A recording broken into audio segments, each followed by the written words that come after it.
दोस्तों एक बार फिर से हम आपके लिए NPCIL recruitment 2025 form fill up apply process की अपडेट लेके आ चुके हैं। जी हाँ दोस्तों, लास्ट डेट की अपडेट है। आप जल्द से जल्द अपना फॉर्म फिल कर ले। फॉर्म भरते समय आपको कोई भी ऐसी गलती या फिर मिस्टेक नहीं करनी होगी जिसके करने से आपके फॉर्म रिजेक्ट हो सकते हैं। और अप्लाई करते समय आपको कुछ महत्वपूर्ण बातों का भी ध्यान रखना होगा, तभी आपके फॉर्म सबमिट होंगे। और साथ ही साथ आवेदन करते समय डॉक्यूमेंट, फोटोग्राफ, सिग्नेचर कैसे और कितने केबी में आपको अपलोड करने होंगे, कैसे आप अपनी क्वालिफिकेशन की डिटेल दोगे, पूरी जानकारी आपको इस वीडियो में दी जाएगी। तो आपको ये वीडियो शुरू से लेके एंड तक बिना स्किप किए हुए देखनी होगी। इस वीडियो को कंप्लीटली देखने पर ही आपके सभी सवाल और डाउट क्लियर होंगे।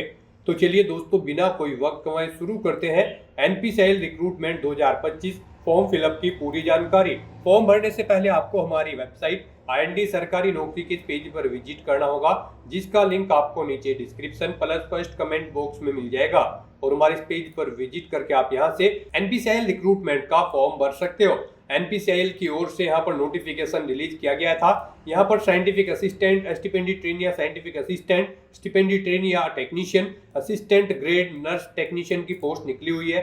391 टोटल वैकेंसीज है। यहाँ पर आप पोस्ट वाइज वैकेंसी चेकआउट कर सकते हो। आवेदन करने की इसकी लास्ट डेट बढ़ा दी गई है। न्यू अपडेट सामने आई है। 1 अप्रैल जो लास्ट डेट थी उसको बढ़ाकर अब 8 अप्रैल 2025 कर दिया गया है। आप इस भर्ती का फॉर्म अब 8 अप्रैल तक फिल कर सकते हो। 10th-12th डिग्री डिप्लोमा GNM से आप अप्लाई कर सकते हो। पोस्ट वाइज क्वालिफिकेशन आप नोटिफिकेशन से चेकआउट कर सकते हो, देन उसके बाद अप्लाई कर सकते हो। 18 से 30 वर्ष आयु सीमा है। फीस भी 150 और 100 रुपए है। SC/ST PWD female EX serviceman को फीस जमा नहीं करनी होगी। यहाँ पर online examination, skill test, interview के आधार पे सिलेक्शन होगा। ऑनलाइन अप्लाई कर सकते हो। ऑल इंडिया से अप्लाई कर सकते हो NPCIL-careers.co.in पोर्टल से। इंपोर्टेंट लिंक सेक्शन के अंतर्गत आपको last date extended notice PDF का लिंक दिया गया है। इस पर आप जैसे ही क्लिक करोगे तो आपके सामने नोटिफिकेशन का PDF ओपन हो जाएगा। इसमें आप देख सकते हो जो लास्ट डेट है वो बढ़ा दी गई है 8 अप्रैल तक। अब आप इसका फॉर्म फिल कर सकते हो। जी हाँ दोस्तों, इसी तरह से आप इसका नोटिफिकेशन भी यहाँ से चेकआउट कर सकते हो। इस लिंक पर क्लिक करके आप इसकी पूरी PDF डाउनलोड कर सकते हो। इसमें आपको post wise vacancy, qualification, eligibility criteria की कंप्लीट डिटेल दे दी गई है। साथ ही साथ एग्जाम पैटर्न, सिलेबस और हाउ टू अप्लाई का कंप्लीट प्रोसीजर दे दिया गया है। तो अप्लाई ऑनलाइन करने से पहले आप नोटिफिकेशन की PDF हिंदी या इंग्लिश में पूरी डाउनलोड कर सकते हो, रीड आउट कर सकते हो, देन उसके बाद अप्लाई कर सकते हो। अप्लाई करने के लिए भी आपको अप्लाई ऑनलाइन लिंक पर क्लिक करना होगा, तो आपके सामने इसका ऑनलाइन का पोर्टल ओपन हो जाएगा। यहाँ पर इसे अगर आप इंग्लिश में करना चाहते हैं तो यहाँ पर इंग्लिश की टैब पर क्लिक करके इसे इंग्लिश में कर ले व्यू को। हिंदी में आप रखना चाहते हैं तो हिंदी में ही रहने दें। यहाँ पर आने के बाद गाइड, अगर आपने इस भर्ती के लिए पहले से रजिस्ट्रेशन कर रखा है, आपको यहाँ पर अपनी लॉगिन ID एंटर करनी है, अपना पासवर्ड एंटर करना है, ये कैप्चा कोड यहाँ पर एंटर करना है और लॉगिन की टैब पर क्लिक करके अपने डैशबोर्ड में लॉगिन कर लेना है और फिर वहाँ से आपको अपना फॉर्म अप्लाई करना है। और अगर आप इस भर्ती के लिए फर्स्ट टाइम अप्लाई करने जा रहे हो तो सबसे पहले यहाँ पर आपको अपना रजिस्ट्रेशन करना होगा। उसके लिए आपको नवीन पंजीकरण हेतु क्लिक करें, आपको इस टैब पर क्लिक कर देना है। उसके बाद आपके सामने यहाँ पर रजिस्ट्रेशन का फॉर्म ओपन हो जाएगा। यहाँ पर आपको ओके आई अंडरस्टैंड इस ऑप्शन पर क्लिक करना है। यहाँ पर आने के बाद आपको यूनिट ऑटोमेटिकली सिलेक्ट मिल जाएगी NPCIL की और एडवर्टाइजमेंट नंबर भी आपको ऑटोमेटिकली यहाँ पर सिलेक्ट मिल जाएगा। फिर यहाँ पर आपको पोस्ट सिलेक्ट करनी है, आप जिस पोस्ट के लिए अप्लाई करना चाहते हैं। हम यहाँ पर आपको STTM कैटेगरी सेकंड यानी कि स्टाइपेंडी ट्रेनिंग टेक्नीशियन ST टेक्नीशियन की पोस्ट के लिए अप्लाई करके दिखा रहे हैं। यहाँ पर आपको अपनी चॉइस के अकॉर्डिंग कोई भी पोस्ट सेलेक्ट कर लेनी है जिस पोस्ट के लिए आप अप्लाई करना चाहते हैं। यहाँ पर हम आपको इस पोस्ट के लिए अप्लाई करके दिखाएंगे। बाकी की सब पोस्ट के लिए भी सेम ऐसे ही अप्लाई होगा, बस क्वालिफिकेशन में आपको चेंजेस करने होते हैं। उसके बाद यहाँ पर आपको अपनी डिसिप्लिन सेलेक्ट करनी है। इस ट्रेनिंग पोस्ट के लिए आप किस डिसिप्लिन के लिए अप्लाई करने जा रहे हैं। उसके बाद यहाँ पर आपको अपनी कैटेगरी सिलेक्ट कर लेनी है। फिर यहाँ पर आपको पूछा गया है कि क्या आप PWBD कैंडिडेट हैं, अगर हैं तो आप यस करें और फिर आप उसकी डिटेल यहाँ पर प्रोवाइड करें। जैसे कि आपको अपनी PWD कैटेगरी सिलेक्ट करनी है, डिसेबिलिटी की परसेंटेज देनी है, कितनी परसेंटेज आपकी डिसेबिलिटी है। और अगर आप PWBD कैंडिडेट नहीं हो तो यहाँ पर आप सिंपली नो ऑप्शन सेलेक्ट करें। उसके बाद यहाँ पर आपको अपनी पर्सनल डिटेल देनी है। यहाँ पर आप मिस्टर, मिसिज या डॉक्टर अपने अकॉर्डिंग ऑप्शन सेलेक्ट करें। फिर यहाँ पर आप अपना फर्स्ट नेम एंटर करें। उसके बाद मिडिल नेम है तो वो एंटर कर दें, लास्ट नेम है तो वो एंटर कर दें, नहीं है तो आप इन कॉलम को खाली छोड़ दें। फिर आप अपना जेंडर सेलेक्ट करें, अपनी डेट ऑफ बर्थ आप यहाँ पर इस कैलेंडर में से सिलेक्ट करें, अपनी अपनी नेशनलिटी आप सिलेक्ट कर लें और फिर यहाँ पर आप अपना आधार नंबर एंटर कर दें। उसके बाद यहाँ पर आपसे पूछा गया है कि क्या आप NPCIL में सर्विस करते हैं या कोई एम्प्लॉय है NPCIL के, अगर है तो आप यस करें और फिर यहाँ पर आप उसकी डिटेल दें। जैसे कि आप NPCIL की पहले यूनिट सेलेक्ट करें, अपना एम्प्लॉयमेंट नंबर दें और अगर नहीं आप एम्प्लॉय हैं NPCIL के तो यहाँ पर आपको नो ऑप्शन सेलेक्ट कर लेना है। नेक्स्ट यहाँ पर आपसे पूछा गया कि क्या आपको एज में रिलैक्सेशन चाहिए। यहाँ पर अगर आप 1984 के दंगों के पीड़ित हैं तो यहाँ पर आप यस करें, नहीं तो नो ऑप्शन सेलेक्ट करें। फिर यहाँ पर अगर आप डिपेंडेंट डिफेंस पर्सनल किल पर्सन है तो यहाँ पर आप यस करें तो आपको एज में रिलैक्सेशन मिलेगा, नहीं तो आप नो ऑप्शन सेलेक्ट करें। फिर अगर आप एक सर्विसमैन हो तो आप यस करें, फिर आपको एज में रिलैक्सेशन मिल जाएगा, नहीं तो आप नो ऑप्शन सेलेक्ट करें। उसके बाद यहाँ पर आपसे पूछा गया है कि क्या आप विडो डाइवोर्स वुमेन है, अगर है तो यहाँ पर आप यस करें, नहीं तो नो ऑप्शन सेलेक्ट करें। उसके बाद आपसे पूछा गया है कि क्या आप NPCIL में कॉन्ट्रैक्ट या फिर फिक्स टर्म बेसिस पर कार्यरत हैं, अगर है तो यस करें, नहीं तो नो ऑप्शन आप सिलेक्ट करें। यस करेंगे तो आपको यहाँ पर एज में रिलैक्सेशन मिलेगा, नो करेंगे तो आपको एज में रिलैक्सेशन नहीं मिलेगा। उसके बाद यहाँ पर आपको अपने रजिस्ट्रेशन की डिटेल देनी है। यहाँ पर आप अपना यूजर नेम एंटर करें, ABCZYW कुछ भी आप यहाँ पर अपना यूजर नेम एंटर करें और चेक अवेलेबिलिटी इस ऑप्शन पर क्लिक करके चेक कर लें कि क्या ये यूजर नेम अवेलेबल है। अगर होगा अवेलेबल तो यहाँ पर आपको यूजर नेम अवेलेबल शो कर दिया जाएगा, नहीं होगा तो यहाँ पर आपको नॉट अवेलेबल शो होगा। फिर आप उसमें चेंज करके अपना यूजर नेम अपने अकॉर्डिंग सेट कर ले। 5 से 20 कैरेक्टर के बीच में आपका यूजर नेम होना चाहिए। उसके बाद यहाँ पर आपको अपना पासवर्ड क्रिएट करना है।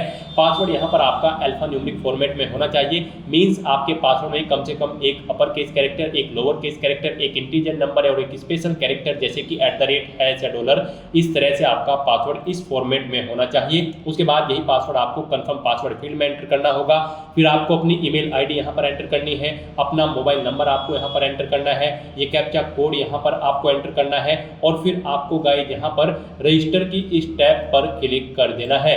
उसके बाद आपके सामने यहाँ पर पॉपअप शो हो जाएगा, आपका रजिस्ट्रेशन यहाँ पर सक्सेसफुली कंप्लीट हो चुका है। एक ईमेल आपकी रजिस्टर्ड ईमेल आईडी पर सबमिट की गई है, वहां पर जाकर आपको उस पर क्लिक करके उसे एक्टिवेट कर लेना है। तो यहाँ पर अब आप ओके करें, आपके सामने यहाँ पर NPCIL की ऑफिशियल वेबसाइट ओपन हो जाएगी। आप अपनी ईमेल आईडी पर जाएं, फिर यहाँ पर आपको एक लिंक मिलेगा, इस लिंक पर आप क्लिक करें, आपका अकाउंट एक्टिवेट हो जाएगा। इस लिंक पर क्लिक करते ही आपके सामने NPCIL का ऑफिशियल पोर्टल ही ओपन होगा। अब यहाँ पर आने के बाद गाइड आपको अपनी लॉगिन आईडी एंटर करनी है, अपना पासवर्ड आपको एंटर करना है, ये कैप्चा कोड यहाँ पर एंटर करना है और उसके बाद यहाँ पर आपको लॉगिन की इस टैब पर क्लिक कर देना है। उसके बाद आपके सामने आपका डैशबोर्ड कुछ इस तरह से शो होगा। यहाँ पर आपको बता दिया गया है आपने यहाँ पर जिस पोस्ट के लिए अप्लाई किया है उसके लिए आपने सक्सेसफुली रजिस्ट्रेशन कंप्लीट कर लिया है। अब यहाँ पर आकर आपको अप्लाई पेज पर जाएं, आपको इस लिंक पर क्लिक कर देना है। फिर यहाँ पर आपको कुछ इंस्ट्रक्शन दिए गए हैं, आपके पास ये चीज़ें यहाँ पर होनी चाहिए फॉर्म अप्लाई करते हुए। तो यहाँ पर आपको इन्हें रीड आउट करने के बाद बंद करें ऑप्शन पर क्लिक करना है। फिर यहाँ पर आपको शैक्षणिक अर्हता के इस लिंक पर क्लिक कर देना है और उसके बाद यहाँ पर गाइड आपको अपनी एजुकेशनल क्वालिफिकेशन की डिटेल प्रोवाइड करानी है। यहाँ पर आपसे पूछा गया है क्या आपने वर्ष 2021 में 10वीं कक्षा पास की है, जहाँ कोविड-19 महामारी के कारण केंद्रीय राज्य प्राधिकरण ने अधिक उम्मीदवारों को अंक और प्रतिशत दिए बिना ही उत्तीर्ण घोषित कर दिया है। तो यहाँ पर अगर है तो यहाँ पर आप यस करें और उसके बाद यहाँ पर अपनी 10वीं क्लास की डिटेल दें और अगर नहीं है तो यहाँ पर आपको नो ऑप्शन सेलेक्ट कर लेना है और फिर यहाँ पर आपको अपनी 10वीं क्लास की डिटेल प्रोवाइड करानी है। गाइड हम यहाँ पर आपको, जी हाँ दोस्तों, हम यहाँ पर आपको stipendiary trainee technician ST technician grade 2 की पोस्ट के लिए अप्लाई करके दिखा रहे हैं। इस पोस्ट पर अप्लाई करने के लिए आपका यहाँ पर 10वीं क्लास में पास आउट होना जरूरी है, कम से कम 50% मार्क्स के साथ, प्लस आपके पास यहाँ पर 2 साल की ITI का डिप्लोमा होना जरूरी है रिलीवेंट ट्रेड के अंतर्गत, यानी कि फिटर, इलेक्ट्रीशियन, जो भी ट्रेड आपने सिलेक्ट की होगी उसके अंतर्गत आपके पास यहाँ पर डिप्लोमा होना जरूरी है। यहाँ पर आप जिस भी पोस्ट के लिए अप्लाई करने जा रहे हैं और जिस ट्रेड के लिए अप्लाई करने जा रहे हैं उसकी एजुकेशनल क्वालिफिकेशन यहाँ पर आप ऑफिशियल नोटिफिकेशन में से चेकआउट कर लें और उसके अकॉर्डिंग आप यहाँ पर अपनी एजुकेशनल क्वालिफिकेशन की डिटेल फिल कर दें। तो यहाँ पर अब आपको अपनी एजुकेशनल क्वालिफिकेशन की डिटेल देनी है। यहाँ पर आप सबसे पहले सिलेक्ट करें SSC, फिर यहाँ पर आप क्षेत्र विषय में आपको कुछ नहीं मिलेगा। यहाँ पर SSC में 10वीं में सभी सब्जेक्ट होते हैं। उसके बाद यहाँ पर आपको अपने कॉलेज का या फिर संस्था का नाम देना है जिससे आपने अपनी 10वीं क्लास पास आउट की है। बोर्ड या विद्यालय का नाम देना है, विश्वविद्यालय का जिससे आपने अपनी 10वीं क्लास पास आउट की है। फिर आप अध्ययन की पद्धति बताएं, आपने पार्ट टाइम की है, फुल टाइम की है या फिर कोरोस्पोंडेंस। उसके बाद यहाँ पर आपने नामांकन कब कराया था, वो मंथ और ईयर आप यहाँ पर सेलेक्ट कर लें। उसके बाद यहाँ पर आपको उत्तीर्ण करने का माह और वर्ष यहाँ पर एंटर करना है, कब आपने अपनी 10वीं क्लास पास आउट की है। उसके बाद यहाँ पर आपको अपनी परसेंटेज देनी है, आपने 10वीं में यहाँ पर कितने % मार्क्स ऑब्टेन किए हैं। उसके बाद यहाँ पर आपको अपनी ITI की डिटेल देनी है, यहाँ पर आप ITI ऑप्शन सेलेक्ट करें। फिर यहाँ पर आप अपनी ट्रेड सेलेक्ट करें। फिर आप कॉलेज या संस्था का नाम दें जिससे आपने अपनी ITI कंप्लीट की है, बोर्ड या विश्वविद्यालय का नाम यहाँ पर आप दें। फिर यहाँ पर आपको बताना है आपने पार्ट टाइम की है, फुल टाइम या फिर कोरोस्पोंडेंस, आप ऑप्शन सेलेक्ट करें।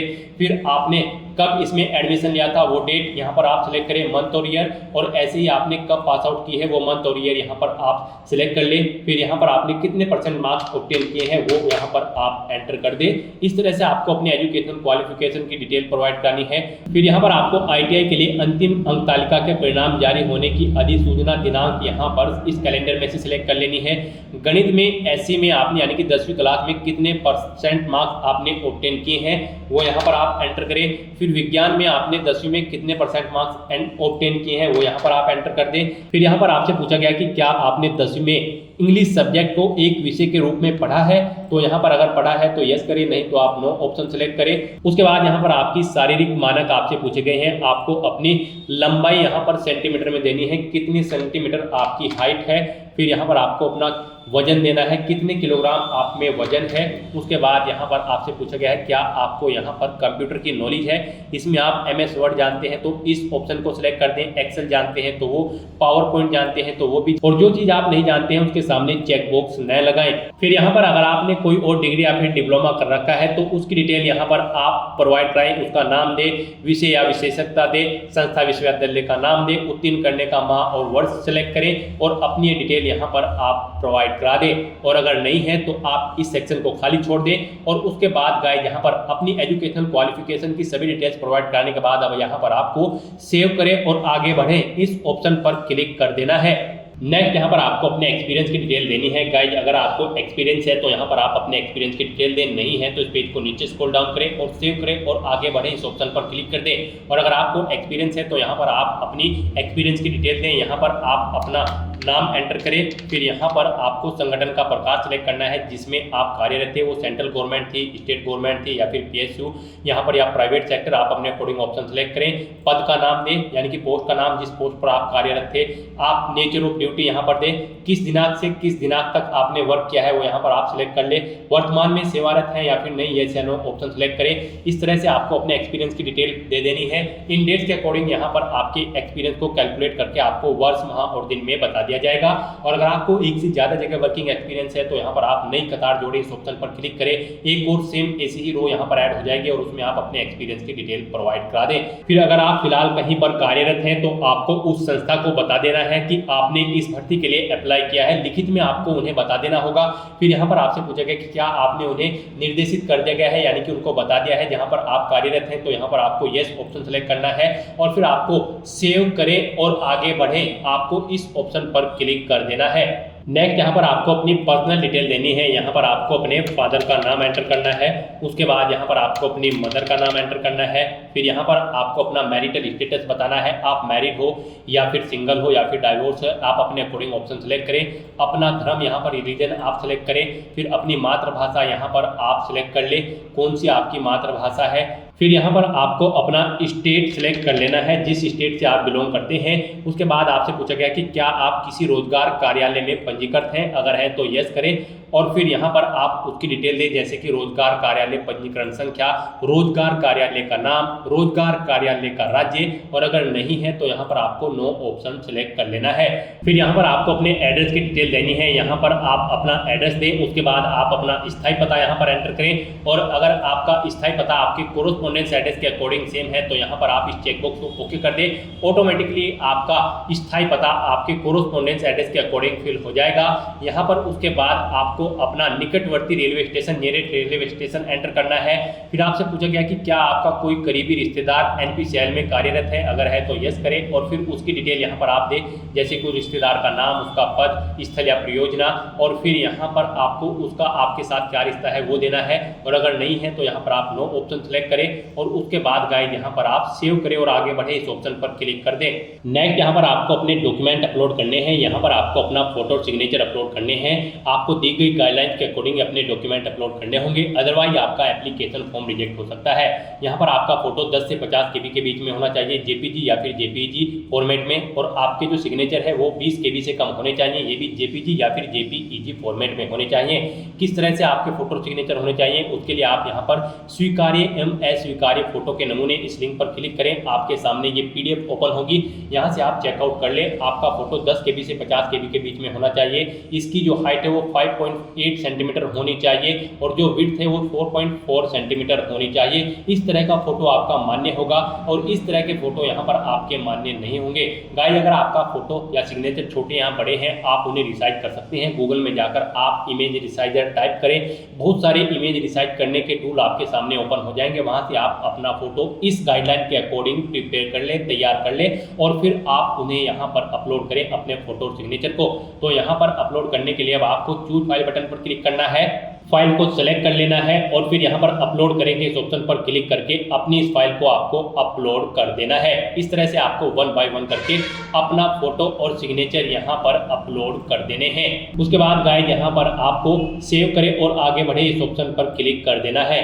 उसके बाद आपको आपके एप्लीकेशन फॉर्म का पूरा प्रीव्यू यहाँ पर शो कर दिया गया है। आपको सभी डिटेल्स केयरफुली चेकआउट करनी है, पेज को नीचे स्क्रॉल डाउन करना है और यहाँ पर अब आप आवेदन प्रस्तुत करें, आप इस टैब पर क्लिक कर दें। फिर आपके सामने यहाँ पर मैसेज शो हो जाएगा, आपका एप्लीकेशन फॉर्म सक्सेसफुली सबमिट कर दिया गया है। अब यहाँ पर आप ओके करें, आपको आपके डैशबोर्ड में रिडायरेक्ट कर दिया जाएगा। यहाँ से आप चेकआउट कर सकते हो, आपके एप्लीकेशन फॉर्म की सभी टास्क ओके हो चुकी हैं। अब यहाँ पर आप आवेदन प्रपत्र का प्रिंट आप इस लिंक पर क्लिक करें और अपने एप्लीकेशन फॉर्म का एक हार्ड कॉपी प्रिंट आउट ले लें, फ्यूचर यूज के लिए, फ्यूचर रेफरेंस के लिए। और गाइस अगर आप यहाँ पर जनरल या फिर OBC कैटेगरी कैंडिडेट हैं तो आपको फिर यहाँ पर एप्लीकेशन फीस के रूप में कुछ अमाउंट जमा कराना होगा। जनरल OBC EWS कैंडिडेट को यहाँ पर 150 रुपये, scientific assistant ST SA nurse की पोस्ट के लिए जमा कराने होंगे और जनरल OBC EWS कैंडिडेट को बाकी की पोस्ट के लिए 100 रुपये जमा कराने होंगे। और अगर आप SC ST PWBD या फिर वुमेन या फिर EX सर्विसमैन कैंडिडेट हैं तो आपको एप्लीकेशन फीस जमा नहीं करानी है, आपका फॉर्म सबमिट हो चुका है। लेकिन जिन कैंडिडेट को फीस जमा करानी है पहले वे फीस जमा कराएंगे, उनके बाद उनका फॉर्म सबमिट होगा और उसके बाद आप उनको अपने एप्लीकेशन फॉर्म का हार्ड कॉपी प्रिंट आउट ले लेना होगा। फीस का अमाउंट आप debit card, credit card, net banking या फिर UPI के माध्यम से जमा करा सकते हो। तो दोस्तों ऐसे आप NPCIL 391 पोस्ट की इस भर्ती के लिए अपना फॉर्म अप्लाई कर सकते हो। आज की इस वीडियो में बस इतना ही। आई होप ये वीडियो आपको पसंद आई होगी। अगर पसंद आई हो तो इसे लाइक और शेयर करें, चैनल पर नए हो तो इसे सब्सक्राइब कर लें। Thanks for watching.